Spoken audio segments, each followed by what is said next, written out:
Dreamland. Yeah. Hold up! I wanna sit you down and sit you down. Wrap my arms around you. Hey guys, Miss Brooklyn here. Welcome back to my channel, Miss Brooklyn's BeYouty-Corner. And in this video, I'm going to show you exactly how I lay my closures down and get them as flat and seamless onto my hair units as possible. But before I even get into that, I just want to say, if you haven't already seen my last video where I show you how to get this gorgeous hair color, go ahead and click the link down below in the description box, or click the card that comes across the screen and it'll take you direct to that video. Well, let's get started. Okay, so let's get started. As you guys can see, I already have my lace wig cap on my mannequin head, and prior to doing that, I already went ahead and marked my lace where I'm going to lay my closure down. So there's 3 marks on the lace wig cap, which 2 of them indicates where the lace closure would lay down so that I have it aligned properly, and the 3rd one, which is a short mark in the front, it's aligned with the mark that is actually on the lace. And all that does is allows me to know exactly where I'm laying the lace down so that it can fit seamlessly on my head, so that it could look flat on my head. I'm brushing all the hairs back because it does have some baby hairs, and I want it out the way so that I can go ahead and use my T-pins to secure the lace down. What you want to do is use T-pins around the entire perimeter where you're going to sew. You want to secure it down flat so that we can go ahead and do the prep work before we begin sewing.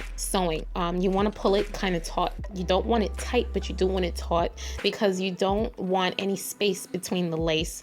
That's going to make it, it's going to make it not flat enough. I do not use a elastic band because this method is foolproof. I do this and it works perfectly fine for me. I don't need an elastic band because I sewed the closure so flat down onto the wig cap. So all I'm doing here is I'm going ahead and I'm defining the parts. Now this is a free parting lace closure, but it does have several sections parted out for me, which is great guide. So if I want to do a side part, middle part, you know, frontal bang, whatever, it's there. There's marks there. So I'm spraying the hair down with my lock and sealed method in a bottle, basically conditioner, water, and some argan oil. And I'm doing this because I'm gonna go over the hair with my NUME flat iron, and the light mist of the hair allows the hair to steam, which trains the hair to lay flat. As you guys can see already, there's such a significant difference in that section that I just showed, because it looks like it's growing directly out of the mannequin's scalp. Like, it is so freaking flat, it's flawless. Like, I love this method. So I'm going to do this to the entire perimeter of the closure, and this is all before I sew it down. This is just going to ensure that I see what I'm doing, I see where it's laying, and how neat it's going to be just prior to me sewing it down. So I'm going to repeat the process until I've done the entire closure. I'm going to spray it, and then I'm going to flat iron it. Now the spray, like I said, is just a light mist to start training the hair prior to me brushing, and then I'm going to go over it and steam it with the flat iron. Guys, let me just apologize for the angling of the camera. Please do not bite my head off. I know it is not the best. This is the first time I've ever tried to record something like this in my head, and when I looked at the viewfinder, I thought it was fine, but looking at the screen, it is way too close. I am sincerely sorry for that. I know you guys are probably going to come for me for that, but for the most part, you can see what I'm doing, so please forgive me. This is my first time. I'm not a professional videographer. You know, we live and we learn, and since this was my first time, I do ask that you guys just give me a little pass and forgive me. Don't come for me. I promise I'll make it up in the next one now that I know better, okay? I do apologize. So I'm just doing the same thing. Oh, look, I zoomed out. Yay. I know it was a bit close. It was. So for this section, as you guys can see, I'll be pushing some of the hair back. Of course, I'm not going to have my hair in a center part the whole entire time. And I do want some of the closure to cover my very last track at the top, which I'll talk about later on in the video. So yeah, I am training some hair to go towards the back also.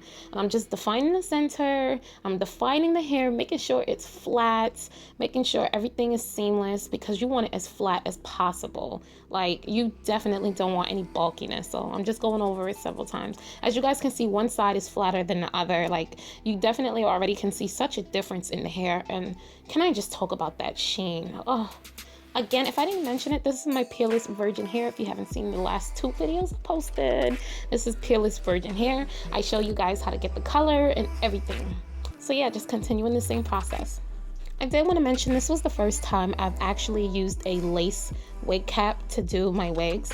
I hated it. I do not like it. I wish I did not use it. I normally use the Spanx dome cap, and I'm going to go back to using it. I tried to be all fancy this time and use one of them. Oh, it is not for me. I don't like it at all. This is my third unit that I have done. Where I use this method of laying my hair flat like this prior to sewing the unit down. With closures is very tricky. I think the more you work with them, the more you'll learn about them.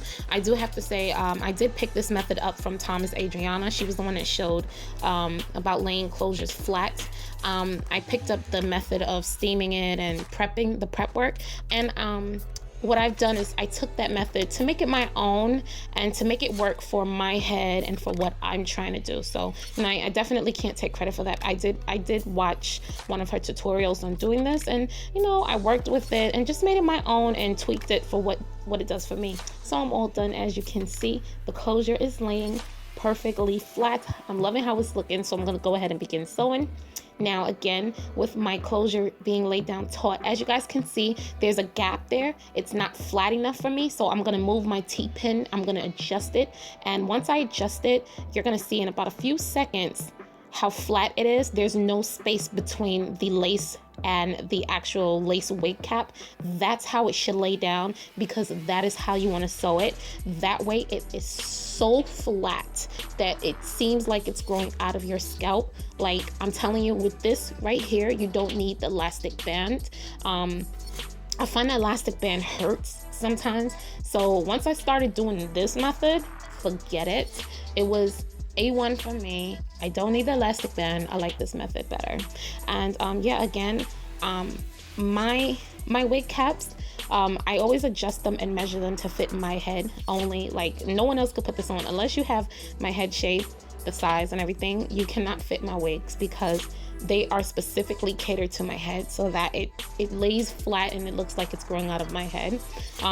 You know, that's just how I like to make them, really tight, where I don't always have to sew them down. Sometimes I sew them down, just, you know, you want to sew in to secure it, but I don't ever have to sew my wigs down. So I'm doing the same thing to the other side, and I'm laying it flat to secure it. As you guys can see, I did not fully sew around. I actually stopped once I was about to hit the back because I want to make sure that it is aligned. So I'm starting on this end, making sure that I'm pulling the extra lace forward so that it can be even flatter. Like I said, being taut, pulling it very taut is important because that's what's going to ensure it lays flat. As you guys can see, when I stopped pulling it, there was a gap. So I have to pull it so that there's no gap, so that the hair lays flat. Excuse me, the closure lays flat onto the lace wig cap so that I can sew. Once I secured both perimeter sides, I then go around the entire wig cap, sewing it very closely next to each other so that it's extremely neat and so that it's non-detectable. Like, you almost cannot see the thread. So just pay close attention to the fact that it is really flat and really tight and really secured. So you just want to do this around the entire perimeter of the closure. Here's the back of it. There was a space, as you can see. I pulled it taut. I readjusted my T-pins so that it lays flat so that I can sew it down really flat. I'm telling you, I'm very anal about how flat it is. Here I'm using nylon thread. I decided to try it for the first time. Hated it. I'm not using it again. Here's the entire closure sewed down. As you guys can see, it is on that lace really flat. And yeah, nothing is flying up. It just looks like it's a part of it. Like, I bought it like that, which is what I like. So I'm not going to show you how I make an entire wig because this is not my wig method. This is actually Tiara Monet's wig method. I learned how to do or make wigs from her. Like, I think she was like the best teacher to teach me. So that since this is her wig method, I'm not going to show the full wig. What I did do again was adapt her method and make it my own to fit my needs. So what I will tell you is, since my head is very small, and I know there's like people out there with small heads, and you're like, how do you fit all those bundles on there? So what I do is at the very bottom, I do my first bundle, and what I do is I do 2 rows covering the entire circumference of the lace wig cap, and then during the 3rd row, which I'm going to show you in a second, you're going to see that I'm showing you that the T-pin is there. That is a marker for me because I start sewing back and forth the fold over method, making a U shape. just for that row, because what I do is I fill in the bottom to be very, very full, but I want it flat so I don't double the first weft. I never double the first bundle. I do it for the second and the third bundle. So what I do here is I'm showing you that I'm flipping it back and forth. I'm gonna make a U. I'm gonna take that part and I'm gonna flip it to my next section, which is not gonna cover the entire circumference. So it's basically going to be making a U. I'm gonna do that back and forth until that bundle is finished. And then I'm gonna go in with the second and the third bundle, but I will double the wefts, only creating a U until I hit the very top. When I do the last bundle, I'm gonna begin filling the rest of the hair in, closing in my wig unit, and that last bundle will make the circumference. So as you can see, I'm just trying to show you, everything else will be doubled. So now I'm at the top. This is the third bundle, and it is doubled. As you can see, like I said, I basically just sewed in a U section. I am the type where I do not want to leave any hair out. I want every inch of the hair in my head. I don't want to cut my bundles. I never cut it, not even when I get to the top. I keep the entire weft together. I do not cut my wefts. I do the loop and pull method. I sew around the wefts. I do not sew through the wefts, only at the very beginning, and when I'm only at the very beginning when I'm starting. So as you guys can see, like I was explaining, this is the third bundle, and I brought it up to the top, and all that space that's left that you see there, once I finish that last bundle, I'm going to start filling in the entire circumference with the very last bundle, which is the shortest bundle. For this Peerless Virgin hair, I have 3 24-inch bundles and 1 20-inch bundle, and my closure is 18-inch. So the 20-inch bundle is going to close the unit, which you'll see in a second. So that's basically just what I wanted to talk to you guys about. I'm not necessarily showing you how to make a wig, but if you truly want a full detailed tutorial on how I make my wigs with some tips and some tricks, you know, just a little bit updated from what is out there, let me know and I'll do that for you guys. Other than that, it's not much different from what everyone's doing. I'm at the very top now, and as you guys can see, I am connecting my lace with my very last track. Like I said, absolutely no gaps, and again, that's going to secure it laying really, really flat, and the back hair is going to cover the track, so it's going to be one full wig. So yeah, this is basically what I do, guys.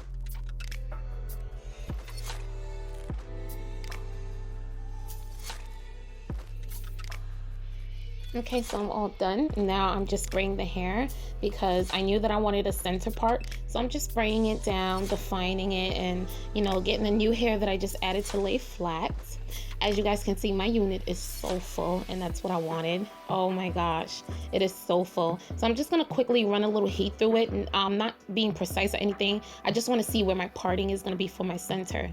I do not define my wigs or go in shape on the mannequin. I don't know how people can do that. I need it to be on my head. So what I'm gonna do now is I'm gonna cut the lace. All that loose lace that you see hanging, I'm gonna cut it. As you can see, I cut the extra lace off of the hair. So I'm just gonna cut the perimeter, exactly that entire perimeter. I'm just showing you that you just have to cut that entire perimeter. Do not cut your foundation, do not cut the threads, only the lace of the wig cap. That's all you're cutting, because your unit is complete. All right guys, so this is it. This is how the hair lays on my head. Keep in mind, I did not sew it down just yet because I did wind up sewing this unit onto my foundation braids, just the front of it, because I wanted it even flatter.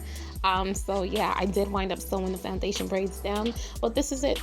Tell me guys, how do you like this video? If you enjoyed it, if you learned something from it, and if you want me to do a second one, a better version of this, a full detailed version, I will do so. If there's anything you would like to know, any video requests you have, please go ahead and leave it down below in the comment section, and I will be glad to fulfill your requests and make videos for you guys. Thank you so much for rocking out with me here one more time on Miss Brooklyn's BeYouty-Corner. I hope you guys thoroughly enjoyed this video, and yeah, don't forget to share this video, don't forget to like this video, and don't forget to follow me on my social media networks. Links are on the screen and in the description box. I love you all, and I'll see you in my next video. Bye. A1. So I'm going to start with my aquamarine 117 and my emerald 168. I'm going to follow that by my 130 jet blue black, excuse me, and I'm going to go ahead and begin mixing it. I first want to get the undertone of the blue that I want before I begin to add the green. So I'm adding about a 1/4 cup of each